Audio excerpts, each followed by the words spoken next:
Hey guys, welcome to the Neglected Podcast. This podcast is not to change your mind, but to invite you into somebody else's narrative. This is a podcast to give a voice to the neglected. It is also an opportunity for all of us to engage.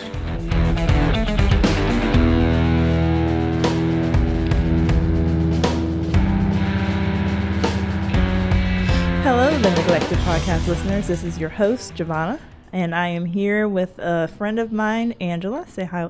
Hi, Angela. Hi.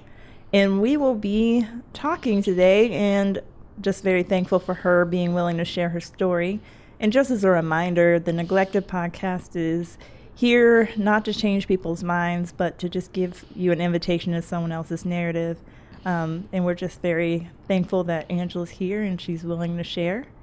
And so just to start, Angela, I know that you are from Vidalia. How do you say it? Vidalia. The way she said it. Yes. But I met you here in Savannah.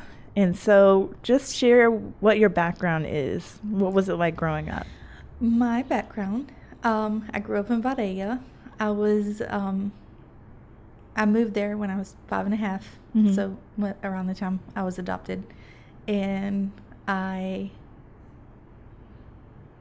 don't know, just normal small town, growing up, going to church. I was a sweet onion clogger. So that's super, super fun. We would make the rounds to all of the different arts and crafts festivals and perform and danced at Six Flags and stuff. It was something that my mom got me into just because I was so shy. Yeah. That I took dance and piano lessons so that I would come out of myself a little bit. Yeah.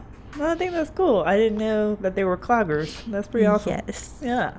And so you said you were adopted at 5. What was that process like for you at that age? Were you aware that you were up for adoption? Were you aware of what was going on? So I knew I was in foster care in the Atlanta area. I didn't know a lot about background or story or anything. I had been in foster care since I was 6 months old. I remember this couple coming and meeting me and my brother. And we actually came down to Vidalia and we stayed for like a week. And then I guess there was a process. Yeah. We had to go back and they had to finalize some things, but then it was finalized in April of, I don't even remember what year. It was the year, I was 5.5. So, I remember, not understanding completely that it was permanent. And so anytime I or my brother would get into trouble, just normal little kid stuff, I would get super upset, especially when he just did crazy stuff. Yeah. And I would go in my closet and like start rocking back and forth, and my mom would come in and I would be inconsolable. And she was like, what's going on? And she said it took her a while to figure out, but I was so terrified that whatever I had done, that they were going to send us back. Yeah. She said it took about 6 months for me to realize that it was permanent the second time around, that we weren't going back, that we were there to stay. Yeah. Wow. And so, I mean, you being in foster care at 6 months, that was your normal. So was there ever a moment where you were just aware that this isn't what other people experience? I have memories, which, funny enough, I had a psychology professor once argue that he had spent years saying, you don't have memories before the age of 5. It's just stories that your family has told you repeatedly. And I kind of argued against him. It was one of the first times I actually talked publicly about being adopted. And I said, well, I have memories before I was 5 and my parents weren't around. And he kind of, well, why weren't your parents around? And I said, well, I wasn't adopted when I was 5.5, so I have memories. I can remember the school I went to, the preschool, it was at our church. Mm-hmm. And I remember it snowing and us jumping on the trampoline in the snow. Yeah. And I remember the couple that we were living with. Mm-hmm. And I remember they had 2 kids who were a little bit older, like teenagers. Mm-hmm. And I remember like a few other kids coming in and out. Of course, the constant being my brother.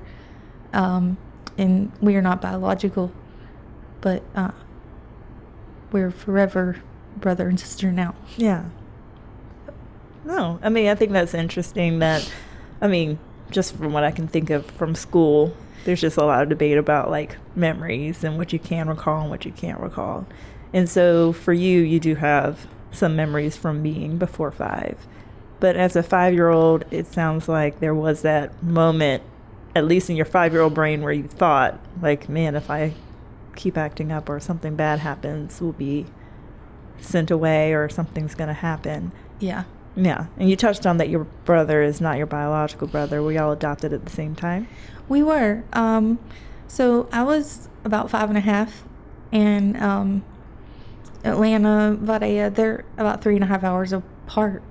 My parents were working with a lawyer and DFAX, and I don't know how they did it back then. I mean, the internet was not as it wasn't there. Yeah. But they had sent around my picture around the state. I think there's an age. People usually want babies or small children. Yeah. And they try and get children adopted by a certain age, and I was coming on 6 years old. And so my parents saw my picture, and they came to Atlanta. And I don't remember that first initial visit, but my mom said that basically they were like, well, yeah, she's 5.5, but she doesn't talk. You wouldn't know that now because I talk a lot now. Yeah. But I really didn't talk until I was about in 10th grade to other people. They were like, yeah, she doesn't talk, but there's this other little boy that's been in there with her for a while, and she kind of takes care of him, and he talks for her.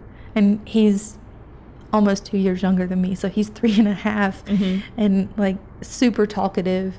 And he, I guess, was eligible at the time for adoption as well. And so they said, well, that's perfect. We want 2 kids anyway. And so they adopted both of us at the same time. No, I think that's amazing. Yeah. When we were little, people thought we were twins because we had like white blonde hair. My parents weren't told a lot about my history, but with him, they were told that he's actually part Cherokee, and they never believed it. And then he hit puberty, and like all of a sudden he's dark skinned, dark hair, like he looks completely, we look nothing alike now. And it's just really funny because people would ask my mom all the time if we were twins, and she would just say, no, they're 2 years apart. And in her mind, she's thinking they're actually not even related. So it's just really funny. But you know, we kind of fit in. My mom's sister is blonde hair, blue eyes, and we all just kind of fit in. I look like my cousin, so it was just kind of funny. Yeah. Well, that's interesting. Do you remember like not speaking? I do, actually. I remember I would talk to people that I was comfortable around, and actually they made special arrangements for one of our neighbors to be my kindergarten teacher, because they knew that summer between, I went to preschool for a few months, and then we had the summer off, and then I started kindergarten, and her family had a pool, and so my mom, we spent a lot of time at that house over the summer, so I would get comfortable, and that was the reason they put me in her class, because I would talk to her. Yeah. So, but outside of that, some of the dancing and the piano recitals and stuff, people would come up because I was a different kid. on stage, like very outgoing and kind of like, I was one of those kids that begged my parents to take me to Disney World and become a Disney star, and they didn't. I wanted to be in the Mickey Mouse Club. And, but when people would come up and talk to me, I just completely shut down and kind of stood behind my mom, and she was like, she's actually really shy. She doesn't really talk to people. Yeah. So it would always take me a while to trust people enough to actually talk to them. Yeah. No, and it sounds like you had like great parents that understood that and were working with you on that. Was there ever a moment where your parents had a discussion with you? I think that when we think about individuals that have been adopted, we think of that moment where you're sat down and you're talked to. I think maybe you see that in movies. Was there ever a moment for you that they sat you down and had that conversation? Well, not really, because I was old enough to understand what was going on. And they legally changed our names. It's similar to what my name was, but they legally changed our names, and I actually went by Angie before, and my brother continued to call me that for about a year, and I just got to where I wouldn't even answer him, because I was like, I'm Angela now, and I didn't want to be any different than anyone else. I just wanted to be a normal kid, and so I even now don't really like people calling me Angie, because that's not who I am, but I just wanted to be normal, and I didn't want anyone to think anything different about me. And I kind of just went about my life, and I started kindergarten. We're from a small town, so people knew. Yeah. Like, you don't just have a 5 and 3-year-old overnight. And but I don't think any of my friends really found out until about 4th grade. And it wasn't like I was trying to hide it from anyone. Yeah. I think on some level, I just didn't want to be any different. And so there was an incident on the playground, and it's just one of those moments where you keep reliving it. And my mom actually taught at that school at that point, and we were picking teams for kickball or whatever, and they were going back and forth, and someone had let them all know, apparently, that I was adopted, and like, it had never been an issue before. Yeah. Because I didn't think people cared, and it wasn't something I was purposely trying to hide, but it came out, and no one picked me for either team. And I went to them, and I said, well, what's going on? Because I was also kind of pretty athletic. I was never picked last. So what's going on? And I remember this little boy named Adam. I refer to this as the Adam incident. Okay. It is the Adam incident. I'll leave out his last name. But he looked at me and he said, no one here wants you on our team anymore. No one here wants to be your friend anymore. And he said, your own parents didn't even want you, so why do we want to be around you? Wow. And that is really harsh for 4th grade. For 4th grade. And I just remember looking like, what,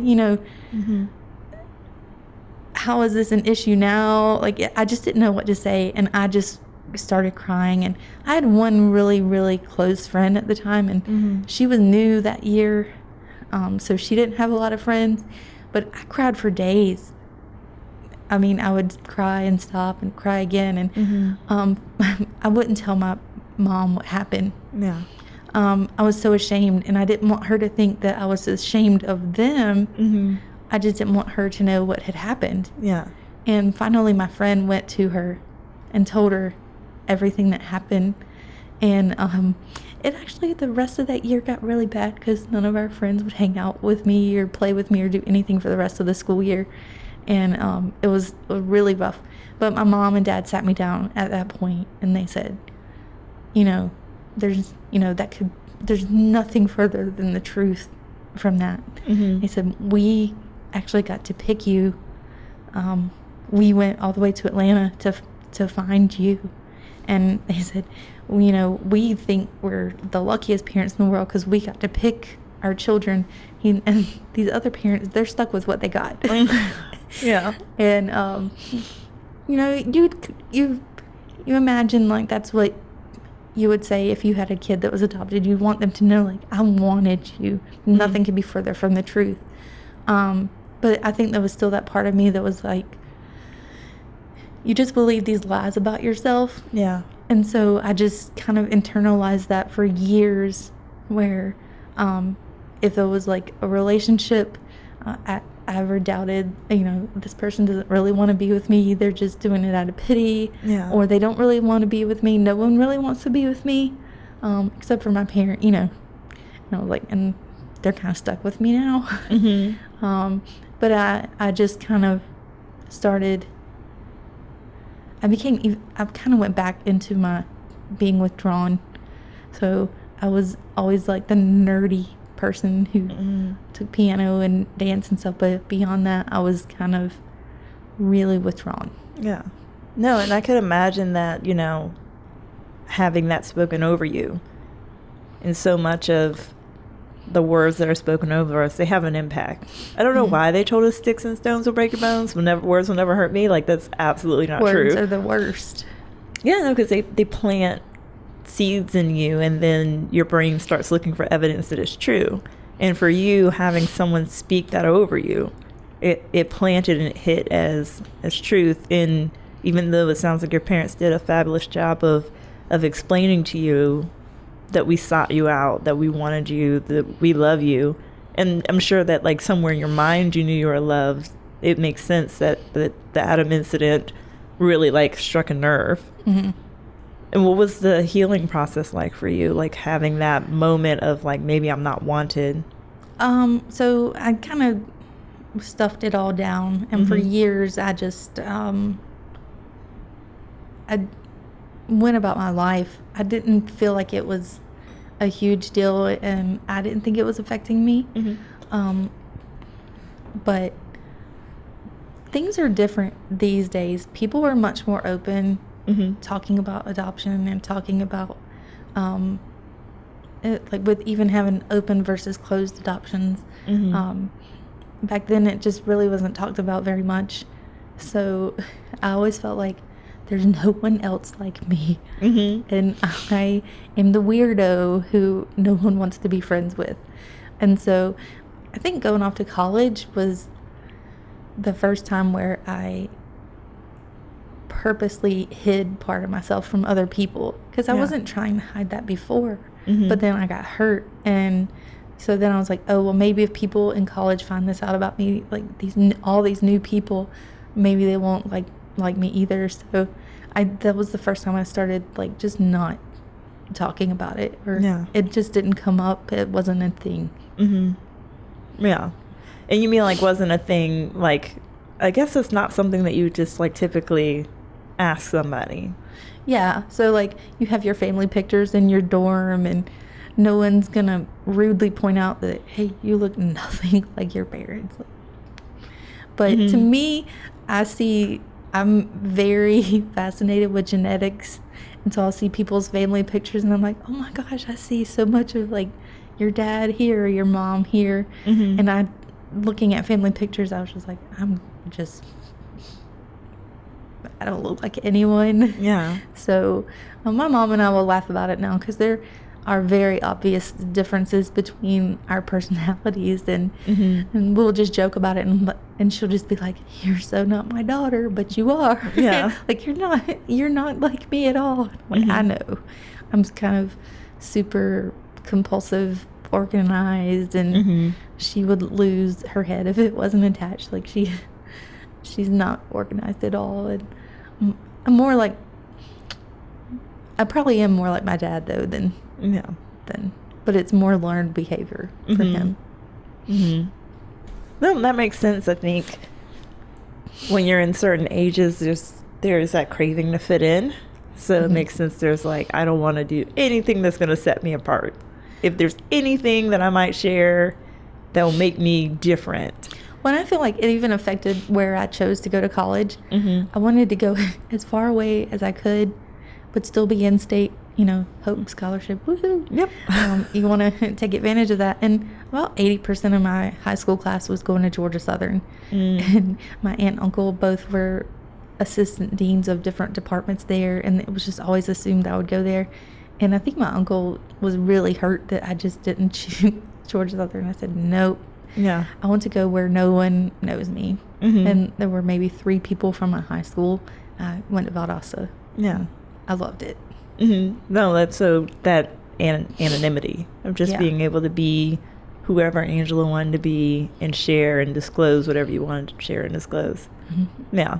I feel that way too sometimes, like being from Savannah, like there, and just having so many people that know me, there is a excitement of being able to join a new atmosphere where no one knows you and I can share if I want and not if I do and whatever. Like you have more, it feels like there's more control, especially at the age of 18 where all you want is control of some kind. Yeah. So I think the first time that after that, I willingly shared part of my story was on my first international mission trip. So in 2008, I went on my first international mission trip to Greece. And we were up in northern Greece, about 4 hours north of Athens. And a lot of what we did, we worked with the Roma Gypsy community. And the pastor on the trip knew me pretty well, and he said, hey, I think you should tell part of your story. And so I told just a little bit about it. Again, my parents weren't told a ton about my story, just that I was abandoned as a baby at 6 months old. And you hear those stories of people just having a baby and like leaving them somewhere. I was 6 months old though, so I feel like, to me, it's like you tried it out and then you decided you didn't want a kid. But then I was in foster care from then until I was 5.5. So I told part of the story that I knew, and then, like I was adopted by this couple and grew up going to church and had, all these opportunities that I never would have had I probably stayed in foster care. And this lady who I thought she was like 50 something, but apparently the Roma community life is very rough. I was told later she was actually like 30. Oh, wow. I thought she was like 50. She was asking me all of these super intense questions, and we had an interpreter, and I was like, do you hate your birth mother? Do you ever want to find her? If you saw her, would you yell at her? And all this stuff. And I was just, these are really intense questions for someone I just met like today. And I said, no, I don't feel like I hate. I just never really thought about it. Yeah. It is what it is, and obviously I can see that things worked out the way they were supposed to. So I answered the questions, and then later we were kind of back at the church, and the pastor from the church in Greece, he said, you looked really uncomfortable with some of the questions she was asking. He said, I thought I should tell you, though, a lot of these women, the number one thing they struggle with is that because they move around so much, they have to leave children and babies behind. And he said, we don't know her story, but it's likely that she had to. Yeah. And she wants to know, like, if her child's going to hate her, or if her child found her one day, would they be hateful, or would they understand that she did what she had to do? And that was the first time I realized that, okay, so maybe talking about things a little bit more and being open. Everyone's got a story, and it can help people to talk about things that you've learned. Yeah. So that they can learn from the same situations, or like it might just help them to know that their child isn't out there hating them. Yeah. No, I think that's huge. I think that that's something that I'm sure people who've given up their children struggle with or worry about, and then I'm sure there's some that are pretty comfortable with the fact that they gave up their children. But do you feel like, though, like when I think of adoption and adoption stories, I feel like they're put in a box, you know? Like I think there's this assumption that like everybody wants to find their birth mom and their birth parents, and everybody wants to know their background, or either they're angry or, you know, they just want to say thank you, because I feel like that's the stuff that's pushed out. But I think that everybody does have a different perspective. I think that is an assumption, that people think that you just automatically have these hard feelings towards people. And, you know, I don't know this situation, obviously. Mm-hmm. I saw a guy, he posted some video on YouTube and it got really popular. And he had never met his birth mother. Mm-hmm. And so he was just going on and like thanking her and saying, you know, I don't know what your situation was, and I know that probably had to be the hardest decision you ever made. And he wasn't making the video to try and connect with her or find her. I mean, it may be legitimately that I was born to someone who just did not have the mother gene and doesn't want to be found. Yeah. So he wasn't making the video trying to find his birth mother. He just said, wherever you are. And to other birth mothers, I just say, you know, that's a really courageous choice, and thank you for making it. Because, I mean, if you think about the alternative not being here, mm-hmm. at least someone went through with their decision. No matter how hard it was, they made the decision to give you a life. Yeah. No, I think I saw that video on Facebook, and that really hit me. Just the thought that that's something that I'm sure he processed. That I'm sure that in his journey, he came to the conclusion that, no, I'm not angry. But I do think just what you were saying, what we were talking about, is there's an assumption that, like, well, surely they're mad, or surely they feel weird, or there was this big old talk, or this big old, like, hoopla. But just from what you've shared, it sounds like you just had a pretty normal upbringing. You did have an incident in 4th grade where words were spoken over you. And you did have this component of you that just wanted to be the same, but there doesn't seem to be, like, your story isn't the generic, you know? Because I do feel like there is that, well, don't you want to, you know, track them down and have this big old meeting, and don't you want to understand? And for you, it sounds like you just have come to peace with that you don't know. Well, and I think people sometimes that have that curiosity and want to go in search of their birth family. I cannot imagine, you know, I was obviously old enough to where I knew what was going on. I can't imagine, you know, I was a week old, my parents got me, they never said anything your whole life. And then you find out one day because you do a random experiment in science class. Yeah. And you know how Hollywood portrays it, like, oh, you didn't know you were adopted, and people would joke about it, like, if you look different, oh, you must be adopted. And it's different because I knew, and my parents have just always been my parents. It was funny though, I have 4 nieces and nephew, or 3 nieces and 1 nephew, and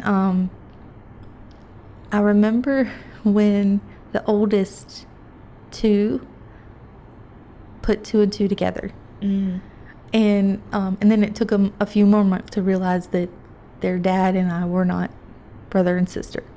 And because, like, when, you know, the kids would fight when they were little, I'd be like, y'all are siblings, y'all are supposed to be each other's best friends, you'll always have your siblings in your life. And so they just assumed like that was the case. And so they started having some questions when they were about 6 or 7. And the oldest one asked me if I knew who my real mother was. And like, I want to shield my mom from this so much, because she was walking into the room and she didn't know this conversation was going on. And I said, my real mother is your Nana. Yeah. She always has been. And I could see my mom like, okay. She said, well, what about I said, my birth mother? No, I don't recall meeting her. I don't know who she is. But, my mother to me is who my mom is. She's been the one that's been there in my life since I was 5.5. Yeah. No, I mean, I think that's so interesting to me, just having to field those kind of questions. When I was 12, I don't know if like I just hit an age where my family was like, hey, we're just going to tell you everything you didn't know. So it was just like an onslaught of information. I'm like, what? But one of the things that they dropped was that my dad was adopted, in that, so his mother, my grandma, wasn't my actual grandmother. And so then his 11 siblings, they just had children. Everybody used to have children back in the day. But his 11 siblings, none of them were my aunts or uncles. Not biological, but I do remember asking him what he knew. And so his adoption story was that his mom was on drugs and they were taken away from her. But he had a brother and a sister who were younger. And because he was older, he got adopted last. And so they got adopted together. We had asked him, like, do you want to find them? And he said no, that he didn't. And because back when he was adopted, everything was closed and you couldn't do that. And he said when he got older, the information was offered to him, but he didn't take it. And his reasoning was that he just thought it was going to be disruptive. But in my 12-year-old brain, I was like, we could go on a show. Because that is an episode of a show, because that's what they do on like it's Oprah. Yeah, that's what they do on like Oprah and Maury, and like those, here's your real family. The stories of people who have long lost twins, and someone will every now and then make a just offhanded comment like, "Oh my gosh, I saw your twin the other day," and I'm like, I don't think I'm a twin, but that's weird. Yeah. Actually, in college, some of my guy friends went to a Braves game, and they came back and they were like, Angela, we found your twin. And they were in Atlanta, which is where I'm from. And I was like, oh gosh, really? Yeah. And they're like, he plays for the Royals.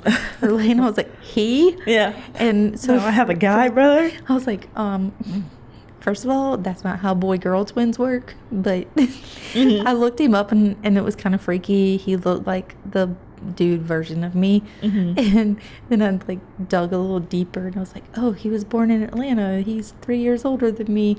And then it just got to where I can't go down this rabbit hole. What if he is a sibling? It's really weird because we do look exactly alike. But then he got traded, moved, whatever. I don't even remember his name, so I was like, it's possible, but yeah, he's not my twin. He's older. Yeah. Well, I mean, makes for a good time. Makes for a good digging, I'm sure. And you did touch on earlier that I did want to cycle back to is you kind of touched on the fact that back in the, I'm assuming 80s, 90s, adoption wasn't talked about as much as it is now. What are the key differences that you see between back when you were growing up and now when it comes to like foster care and adoption?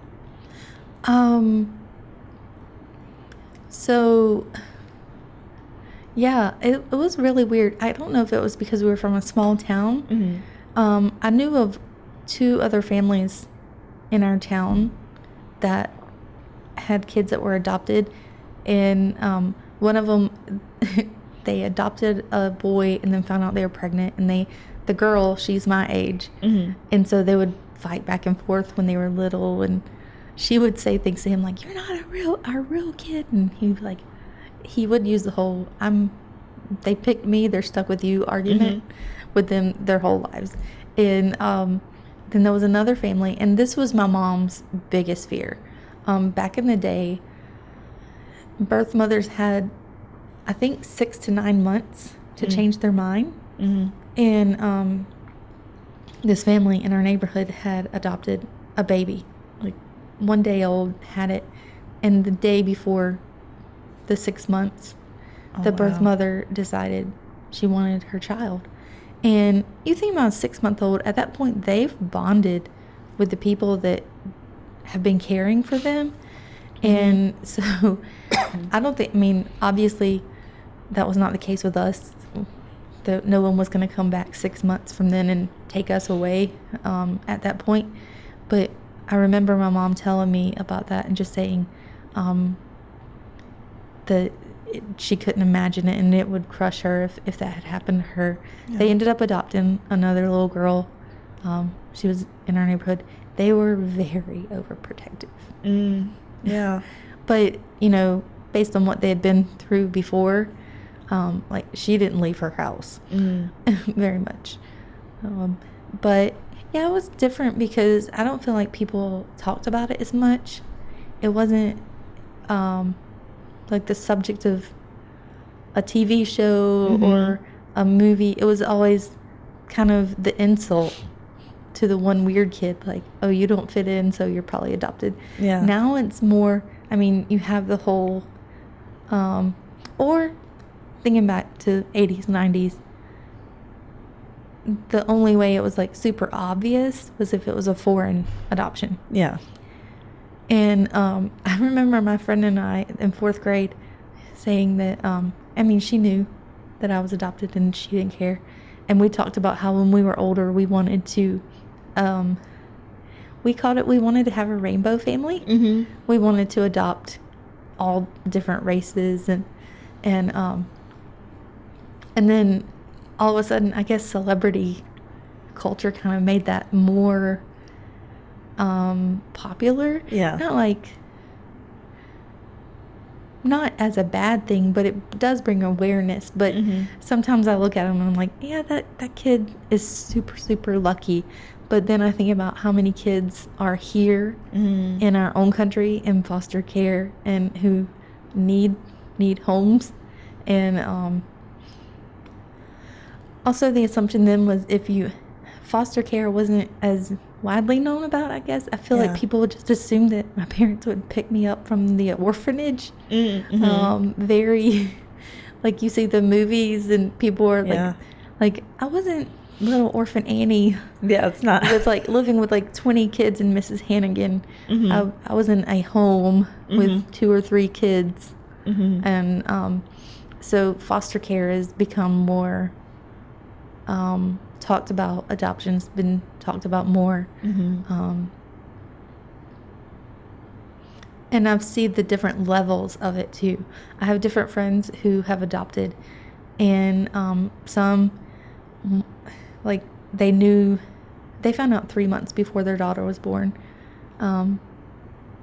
that the mom wanted them to adopt the baby, and they don't have, like, constant contact with her, but on the birthday, like, they send a picture or do something. Yeah. And then, like, I have another friend and they've adopted, and they tag the birth mother in photos sometimes on Facebook, and I'm just like, that's a little bit weird. Not weird. Yeah. It's, to me, I feel like I was in the generation where it was like, it's a clean break. Yeah. There's no talking about it. There's no finding out who your birth parents were. Like, I don't know what the laws are now, but and they differ by states, but it was like, your records are sealed until a certain point, and now there's just different levels, and sometimes it's just family members adopting kids that someone else can't take care of, which has been going on for forever. Yeah. Someone's grandmother raising them as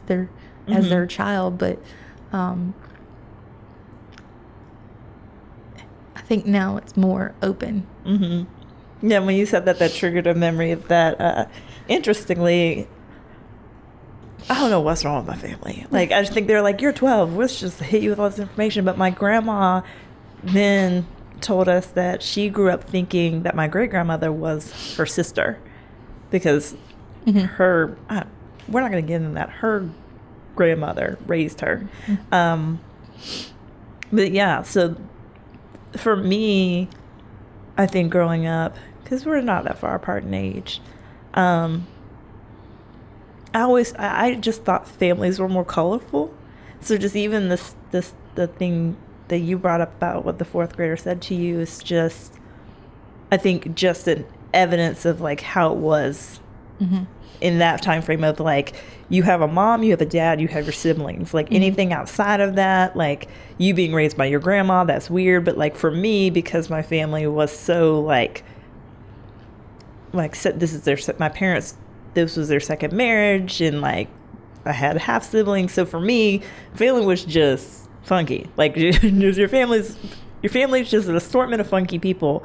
So it's interesting to think that for some, like family is family is a standard, but nowadays family is fluctuating, because just like you said, like I have friends that have adopted, and they tag, well, they don't tag the birth mom, but they send a thank you to the birth mom every birthday, and they obviously have some kind of contact that they don't post online. And there's one friend that I have that she's adopted 2 kids from the same woman, and they're good friends and they have conversations. So that's so interesting to me, just like how things have morphed, and even from your perspective, how they've vastly changed. Yeah. And even people, I think, sorry, I have this. Did you ever watch the Problem Child movies? With John Ritter, and he and his wife like adopt this like hellion from an orphanage. I think that's what people were thinking more along the lines of, they went and they picked out a kid, and and there's even a scene in that movie where one of the kids says something to him about not being a real kid, that they just picked him out. Like they went shopping for him. And so yeah, even the perspective has changed so much. And just so that you can share for those that might not know, you have touched on that it's not an orphanage, but so how does the system actually work? So it's foster care, and then, well, there's 2 different types, but just from foster care to adoption, what is the process actually like? So I only know some of this because of friends who are foster parents. Not all children in foster care are eligible for adoption. Sometimes you're in foster care just because of current situations. Maybe it's a single mom and she's working as hard as she can to take care of her children, but she's homeless, and government agencies step in to help out. And once she gets on her feet, she's able to get custody of her child back. Or maybe a couple is struggling with substance abuse, and again, the state comes in and takes the child away from a dangerous situation. But then those parents they still have rights. And unless they sign over their rights, or they do something so irrevocably, or is that a word? So horrible, they still have the opportunity to get their children back. So you have those children who are in foster care, and it's temporary. It may drag on for years and not feel temporary. But then you have kids who, you hear about people who have a baby and drop it off. That's another thing. People, please don't just drop your kid off in the woods. Like, every state has a law where you can, up until, I think, 30 days in most states, you can safely drop a child off at a hospital, a fire station, a police station, and just say, I can't take care of this child. And there's no need to ever just leave a kid on someone's random doorstep. Or like, you can safely find someone to take your child. Please don't give birth and like leave it out the cold like a puppy. There's so many people who want children, who they can adopt the children that they're fostering. Maybe they're fostering already, and they can adopt the children they're fostering because those kids aren't eligible, or they just want children. There's so many people who are wanting to be parents. I lost my train of thought there. And then there's kids in foster care who they're in there, and it's parents have lost all rights, or maybe parents died and they can't find any other family, and those children they're in the system until they're adopted or they age out, and those are the ones that I think about the most when, like, I even saw something today where someone said this foster kid posted something about wanting a family. Yeah. Just someone, so where, like, they have a constant place to stay. They have family that loves them. They want someone to teach them how to play baseball, or they want someone who just to do the simple, normal things that kids want. Yeah. And they want that security, and everyone wants to feel like they're loved and that they are wanted. Yeah. No, I mean, I think that's the deepest, basic feeling that most of us desire. Even if you don't think that that's what you desire, like as a kid, you just want to know that someone cares about you and loves you and wants you. And so the process that you just outlined of us, we're like, there's the two maps. So if someone drops their kid off to a police station, a fire station, or a hospital, the kids are then put into the system and then taken to a foster family. Where do you think the myth of the orphanage comes from then?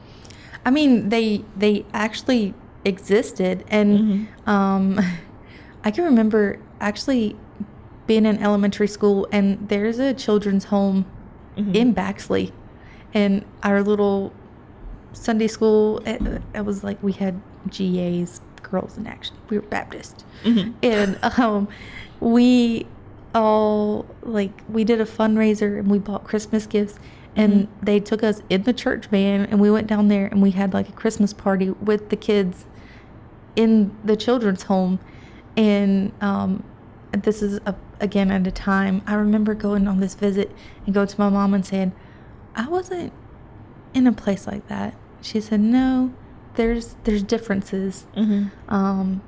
There's foster care, and then there are group homes, mainly run by religious organizations. This is a Baptist children's home in Baxley, and they have a separate one for boys and girls. They're close to each other, so if they're siblings, they're close to each other.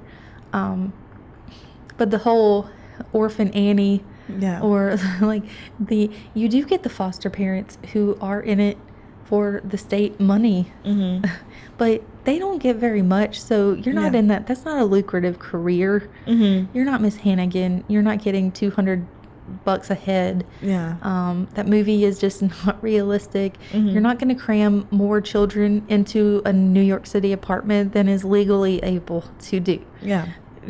That movie, to me, just like, it's so, when, I mean, in the newer version, they're in foster care.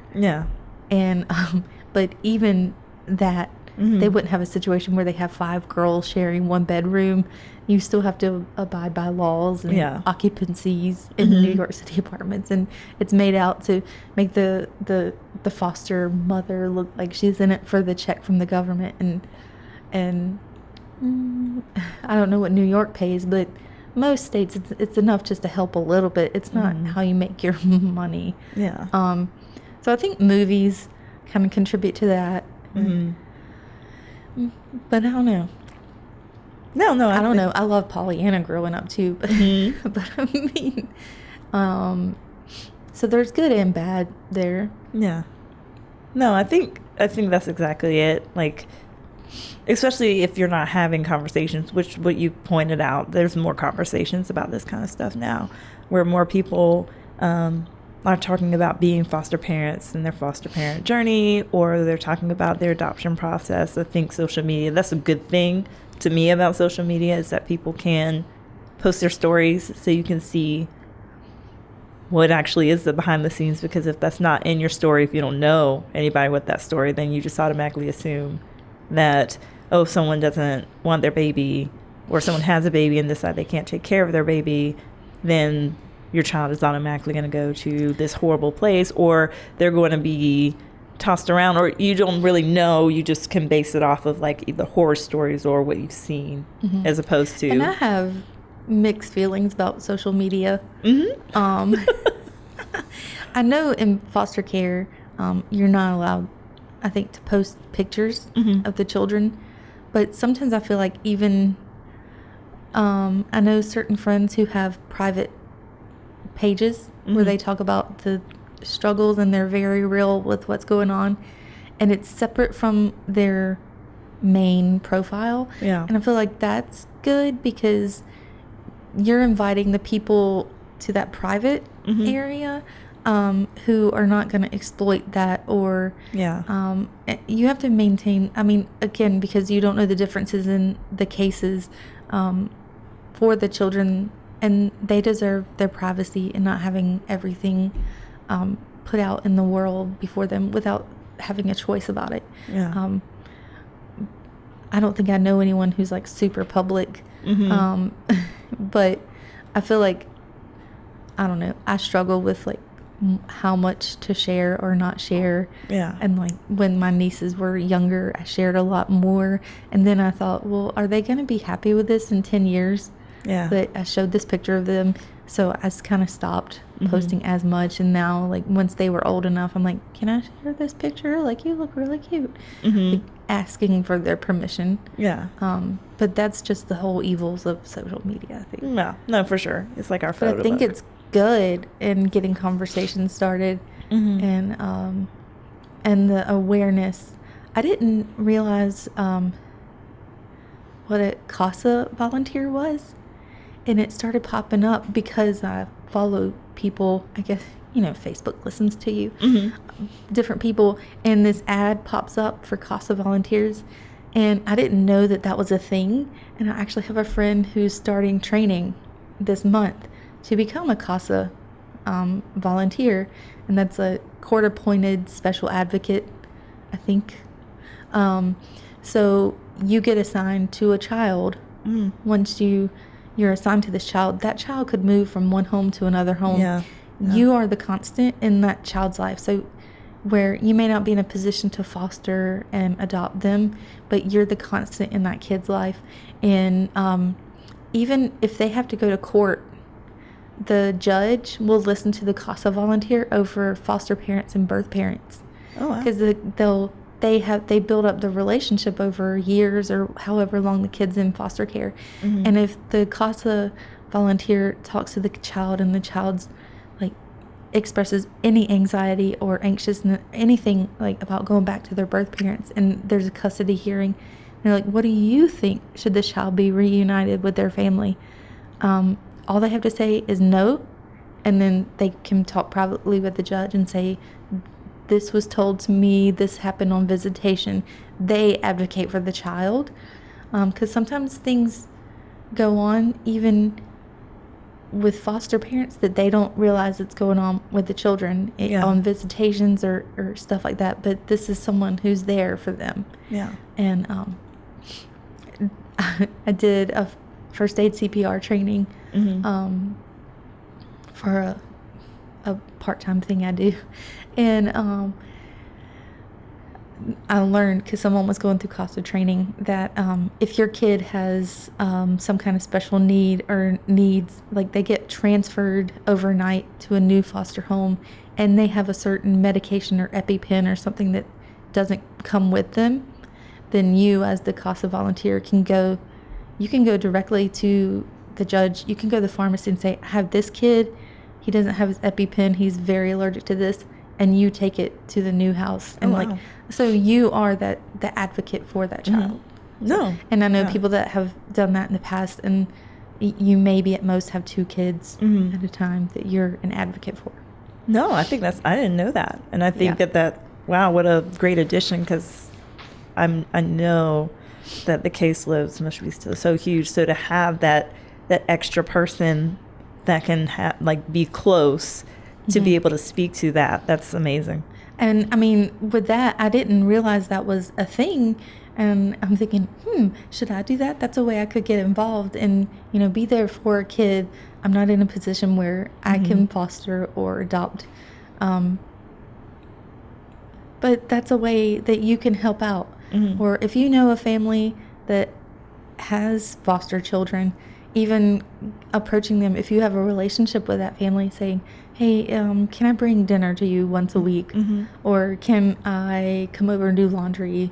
But, I mean, if you have a family that has kids of their own and then they take an extra kid, Mm-hmm. like, just think about how much laundry you yourself as one person, and then think of that multiplied by 4 or 5, Yeah. just depending on the kids. Like, there's ways that you can help out, Mm-hmm. and without actually being the foster family or adopting the kids yourselves. Yeah, no, and I think that was a great segue, because I was thinking, just from your perspective and your narrative, what would you encourage people to do to get educated, but then also to participate? Because again, with this podcast, we want people to be able to hear narratives, but if they're feeling a pull, if they've thought about foster care, if they don't know anything about foster care, if they've thought about adopting, what would your encouragement or challenge be? Well, I think my thing, without getting into politics, Mm-hmm. On even bigger issues about abortion or that, is supporting women who are in that situation where they may have to make that. And I know there's organizations here in Savannah, and they do a great job. Sometimes they're just in a position where they know they're not going to be able to care for the children. You volunteer with that organization, help them out, do parenting. You have some kind of skill that you can pass on. Yeah. So if it's financial management, where you help someone plan a budget and do this, or maybe you're just really empathetic and you can listen to someone, find if this is something that you're passionate about, there's ways to get involved. Mm-hmm. If you think you want to be there individually for a kid, then contact your local Mm-hmm. organizations, Department of Family Children Services, and see what you need to do to become a CASA volunteer. I know the first step was becoming first aid CPR certified. So my friend and I, we did the class together about a month ago. Mm-hmm. And she was doing it for that purpose. Or if you have coworkers or friends or anyone in your church who you know are fostering, just ask them something practical that you can do. A lot of times we say, oh, I'll help you with anything you need, but just say, hey. And sometimes they can't think of what they need, so maybe come up with them and say, hey, can I come over and do laundry one day? Yeah. Depending on how they feel about having a stranger in their house. Mm-hmm. I mean, no one's gonna say no to help. Yeah. But come up with a way that you can actually help. Don't just say, hey, can I do something for y'all? Yeah. Because then it puts them on the spot. Like, they have to come up with something, and then they have to find you later and ask for help. Yeah. Just come up with a way where you think, hey, can I help out with this? Or I'm not really sure about respite care, how that all works either. Yeah. And how, even if people are fostering children, how they can't get a normal babysitter, Mm-hmm. I think sometimes. Yeah, you have to put in an application and get background checked to be a babysitter to foster kids. But someone emailed me that form, so I feel like that form is pretty easy to find. It's just like passing the background check, Mm-hmm. and there might be a training, but I don't feel like there was. I think it was just mainly like being in the system. But then there was a max of how many times you could babysit. Yeah. So I guess it's just start out small and find a way that you can get involved if that's something that you're passionate about. Every little bit helps. Mm-hmm. And then also, you don't know the impact it might have on that child later Yeah. in their life. So, just a random little story. My mom said that when our first Christmas, my brother didn't quite understand that Santa Claus was going to come see us at our house. Yeah. And so Christmas is coming and you go to school and then you're out for a break or something. And he goes, hey, when are we going to the church to see Santa Claus? Because it was like, it stuck with him that that's what he had done. Mm-hmm. He was little. Yeah. He remembered it from the year before. And my mom said, oh, you're going to leave out cookies here and he's going to come. Like, Mm-hmm. As much as a little kid, but just someone at some point had to donate their time and their energy, their resources, so that we could go apparently to the church to see Santa Claus, as little kids. So especially around the holidays, I think you can always find ways to help out. Yeah. No, that's great. And just the last question that I have for you is, as we're closing this out, is what do you wish people knew about being adopted? And this is just according to your narrative.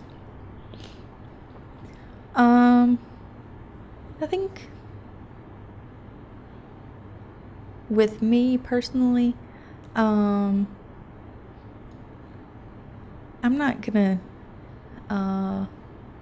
automatically share intimate details of my life with perfect strangers. Yeah.